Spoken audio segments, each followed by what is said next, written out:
हाय दोस्तों, स्वागत है आप सभी का हमारी YouTube चैनल सामाजिक जीवन में। आज हम बात करेंगे पॉलिटिकल साइंस का इम्पोर्टेंट डेट 26 जनवरी को कि क्यों लागू किया गया था हमारा संविधान। जानेंगे इसके बारे में विशेष तौर पे। इससे पहले आपसे छोटी सी रिक्वेस्ट करेंगे, अगर आप हमारे चैनल पर नए हैं तो हमारे चैनल को सब्सक्राइब कीजिए, वीडियो को लाइक और शेयर कीजिए। 26 जनवरी को हम हर साल गणतंत्र दिवस के रूप में क्यों मनाते हैं? गणतंत्र दिवस 26 जनवरी का क्या रिश्ता है? ऐसे में जब हम लोग लोकतंत्र का यह पर्व मनाने जा रहे हैं तो हमें यह भी जानना चाहिए कि हमारा संविधान बाकी मुल्कों से बेहतर खास क्यों है।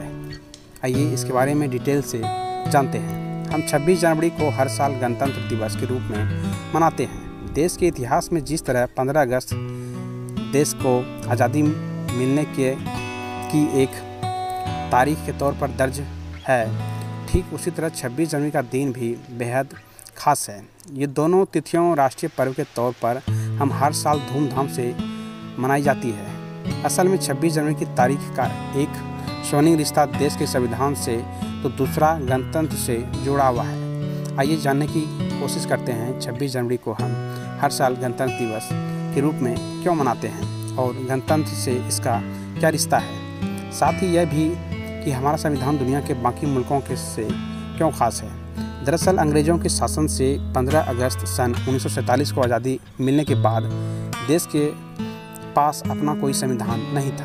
भारत की शासन व्यवस्था गवर्नमेंट ऑफ इंडिया एक्ट 1935 पर आधारित थी। इसके बाद 29 अगस्त सन 1947 को डॉक्टर भीमराव अम्बेडकर के नेतृत्व में प्रारूप समिति का गठन किया गया।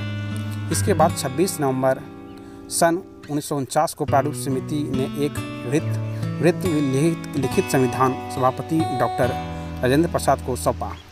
संविधान लिखने में कुल 2 साल 11 महीने 18 दिन लग गए थे। हालांकि आधारिक तौर पर संविधान 26 जनवरी सन 1950 को लागू हुआ था। इसके साथ ही 26 जनवरी का दिन इतिहास में राष्ट्रीय पर्व के तौर पर दर्ज किया गया। एक यहाँ सवाल वाजिब है कि आखिर 26 जनवरी के ही दिन संविधान को क्यों लागू किया गया था। इसका एक खास रिश्ता गणतंत्र से है। गणतंत्र यानी रिपब्लिक शासन की एक ऐसी प्रणाली है जिसमें राष्ट्र किसी एक व्यक्ति विशेष का राज्य नहीं होता है। यह लोक गण यानी सर्वजन नागरिकों का होता है। इसे ऐसे भी समझें कि यह किसी शासक की निजी संपत्ति नहीं होता है। राष्ट्र का मुखिया वांसूनुगत नहीं होता है। सरल वाक्य में कहें तो गणतंत्र यानी रिपब्लिक का मतलब व्यवस्था का वह रूप जहां राष्ट्र का मुखिया राजा नहीं होता है। इसमें जनता अपना नेतृत्व चुनती है। संविधान के मुताबिक यह जनता द्वारा जनता के लिए जनता का शासन है। अंग्रेज से आज़ादी की लड़ाई के दौरान ही गणतंत्र की परिकल्पना कर ली गई थी। अंग्रेज के रहते इसे लागू करना इतना आसान नहीं था। यही वजह थी कि देश के लोगों ने एकजुट होकर सबसे पहले आज़ादी के लिए लड़ाई लड़ी।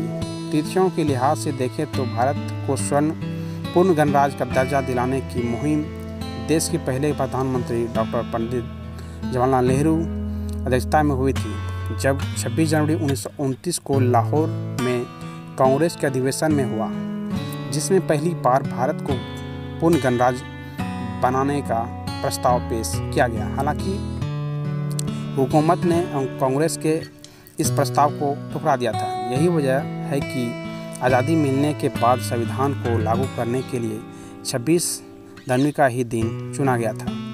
भारत का संविधान लोकतांत्रिक व्यवस्था का महान दस्तावेज है। आइए जानें हमारा संविधान बाकी मुल्कों से सबसे अलग और बेहद खास क्यों है। दरअसल इसको संपूर्ण बनाने के लिए दुनिया के दूसरे मुल्कों के कानूनी दस्तावेजों और संविधानों से बहुत कुछ लिया गया। यह कहा जा सकता है कि हमारा संविधान दुनिया की बेहतरीन शासन प्रणालियों का निचोड़ और सर्वोत्तम सार भी है। संविधान में ब्रिटेन से संसदीय सरकार, कानून, संसदीय प्रणाली, एकल नागरिकता, कैबिनेट व्यवस्था समेत कई बातों को शामिल किया गया। हमारा संविधान में राष्ट्रपति चुनने के लिए अप्रत्यक्ष मतदान की व्यवस्था है, जो कि ये आयरलैंड से लिया गया था। भारतीय संविधान दुनिया का सबसे बड़ा लिखित दस्तावेज भी है। करीब 2000 संशोधन के बाद संविधान का वास्तविक स्वरूप हमारे सामने आया। संविधान की प्रस्तावना हम भारत के लोग से शुरू होती है। संविधान में नागरिकों के मौलिक यानी मूलभूत अधिकार, राष्ट्रपति पर महाभियोग जैसी कई महत्वपूर्ण प्रावधान है। ये सभी अमेरिका संविधान से लिया गया है। संविधान में हम नागरिकों के मौलिक कर्तव्य को भी रखा गया है। इन्हें रूस से लिया गया है। संविधान संशोधन की क्या व्यवस्था होनी चाहिए और राज्यसभा सदस्यों का निर्वाचन कैसे होगा, उक्त प्रावधान दक्षिण अफ्रीका से लिया गया है। बेहतर जीवन और समावेशी विकास तभी सुनिश्चित होगा जब नागरिक भी अपने कर्तव्य का समुचित निर्वहन करेंगे। संसद ने सन 1976 में पाया कि नागरिक संविधान में सभी स्वतंत्रताओं लाभ ले रहे हैं, लेकिन राष्ट्र के प्रति उनके क्या कर्तव्य होने चाहिए उनकी जानकारी उन्हें नहीं थी। ऐसे में संविधान संशोधन के जरिए एक नए अनुच्छेद 51(1) को संविधान में जोड़ा गया। यह अनुच्छेद 51(1) नागरिकों के मौलिक कर्तव्यों की बात करता है। नागरिकों के कर्तव्यों में देश की संप्रभुता, एकता और अखंडता की रक्षा करना और उसे बनाए रखना भी शामिल है। इसमें राष्ट्रगान और राष्ट्रध्वज का सम्मान करना भी शामिल है। यही कारण है कि लाख कोशिश के बावजूद देश विरोधी ताकतें हार जाती है और हमारा देश जीत जाता है। तो हमारा ये आपका वीडियो कैसा लगा, आप हमें कमेंट के माध्यम से बताइएगा।